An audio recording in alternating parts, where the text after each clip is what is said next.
T shirt printing ಬಿಸ್ನೆಸ್ಸರೇ ಚಾಲೂ ಮಾಡ್ಬೇಕಂತೈತಿ. ಆದರೆ ಡಿ ಟಿ ಎಫ್ ಪ್ರಿಂಟರ್ ತೊಗೊಳ್ಯೋ, ಸಬ್ಲಿಮೇಷನ್ ಪ್ರಿಂಟರ್ ತೊಗೊಳ್ಯೋ, ಏನು ಸ್ಕ್ರೀನ್ ಪ್ರಿಂಟರ್ ತೊಗೊಳ್ಳಿ, ಇವು ಮೂರತ್ರೊಳಗೆ ಯಾವುದ್ರ ಮೇಲೆ ಇನ್ವೆಸ್ಟ್ಮೆಂಟ್ ಮಾಡಿದ್ರೆ ನನಗೆ ಹೆಚ್ಚಿಗೆ ರಿಟರ್ನ್ ಬರ್ತದೆ. ಯಾವ ಮಷಿನ್ನ ಯಾವ್ಯಾವ ಬಳಸ್ಬೇಕು.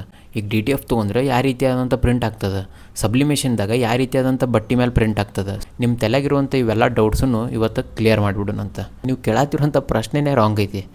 ಯಾವ ಪ್ರಿಂಟರ್ ಬೆಸ್ಟ್ ಅಂತಲ್ಲ, ನಿಮಗೆ ಯಾವ ಪ್ರಿಂಟರ್ ಬೆಸ್ಟ್ ಅಂತ ಹೇಳೋಕೆ ನೀವು ಕೇಳ್ಕೊಬೇಕು.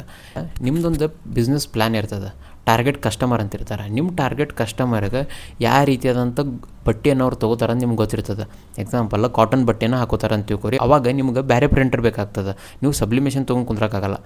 ನಿಮ್ಮ ಟಾರ್ಗೆಟ್ ಕಸ್ಟಮರ್ ಸ್ಪೋರ್ಟ್ಸ್ ರಿಲೇಟೆಡ್ ಇದ್ರಂದ್ರೆ, ಕಾಲೇಜಸ್ ಇದ್ರಂದ್ರೆ, ಸ್ಕೂಲ್ಸ್ ಇದ್ರಂದ್ರೆ, ಅವಾಗ ನೀವೇನು ಮಾಡಬೇಕು, ಸಬ್ಲಿಮೇಷನ್ ಪ್ರಿಂಟರನ್ನು ತೊಗೋಬೋದು. ಎದಕ್ಕಂದ್ರೆ ಅದು ಪಾಲಿಸ್ಟರ್ ಬಟ್ಟೆ ಮೇಲೂ ಪ್ರಿಂಟ್ ಆಗ್ತೈತಿ. ಓಕೆ, ನಿಮ್ಮ ಟಾರ್ಗೆಟ್ ಕಸ್ಟಮರನ್ನು ಫೈನಲ್ ಮಾಡ್ಕೊರಿ. ಆ ಬೇಸ್ ಮೇಲೆ ಪ್ರಿಂಟ್ರನ್ನು ಚೂಸ್ ಮಾಡಿರಿ. ಸಬ್ಲಿಮೇಷನ್ ಪ್ರಿಂಟ್ರ್ ನಿಮ್ದು ಏನರ ಪಾಲಿಸ್ಟರ್ ಬಟ್ಟೆ ಇತ್ತಂದ್ರೆ, ಆಮೇಲೆ ಸ್ಪೋರ್ಟ್ಸ್ ಕಸ್ಟಮರ್ಸ್ ಇದ್ರಂದ್ರೆ, ಆಮೇಲೆ ನೀವು ಮಗ್ಸ್, ಆಮೇಲೆ ಫೋನ್ ಕವರ್, ಈ ರೀತಿಯಾದಂಥ ಪ್ರಿಂಟಿಂಗ್ ಸರ್ವಿಸಸನ್ನು ನೀವು ಪ್ರೊವೈಡ್ ಮಾಡ್ಬೇಕಂತ ನಿಮ್ಮ ತಲೆಯಾಗಿತ್ತಂತಂದ್ರೆ ನೀವು ಅವಾಗ ಸಬ್ಲಿಮೇಷನ್ ಪ್ರಿಂಟರ್ ತೊಗೊಳ್ಳೋದು ಬೆಟ್ರ್.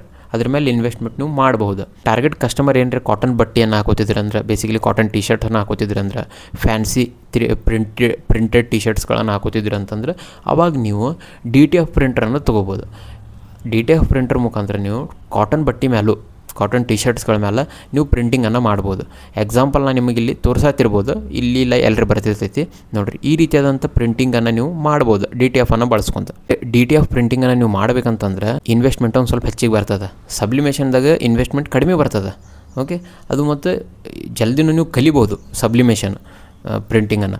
ಡಿ ಟಿ ಎಫ್ ಒಂದು ಸ್ವಲ್ಪ ನಿಮಗೆ ಕಲೀಲಾಕ ಟೈಮ್ ತೊಗೋತದೆ. ಒಂದು ಸ್ವಲ್ಪ ಡಿಸೈನ್ ಏನರೇ ಕರೆಕ್ಟಾಗಿ ಕುಂದಿರಲಿಲ್ಲ ಅಂತಂದ್ರೆ ಟಿ ಶರ್ಟ್ ಸೆಲ್ ಆಗಂಗಿಲ್ಲ ಅದು. ಓಕೆ, ಕಸ್ಟಮರ್ ಬೇರೆ ಟಿ ಶರ್ಟ್ ಕೇಳ್ತಾರೆ. ಎಕ್ಸ್ಪೀರಿಯನ್ಸ್ಡ್ ಇರಬೇಕಾಗ್ತದೆ ಈ ಇಂಡಸ್ಟ್ರಿದಾಗ. ಅದರ ಒಂದು ಬೆನಿಫಿಟ್ ಏನಂತಂದರೆ ಡಿ ಟಿ ಎಫ್ ಪ್ರಿಂಟಿಂಗನ್ನು ಚಾಲೂ ಮಾಡೋದ್ರಿಂದ ಹೈ ಡಿಮಾಂಡೆಡ್ ಅದು ಈ ಸದ್ಯಕ್ಕೆ ಡಿ ಟಿ ಎಫ್ದ.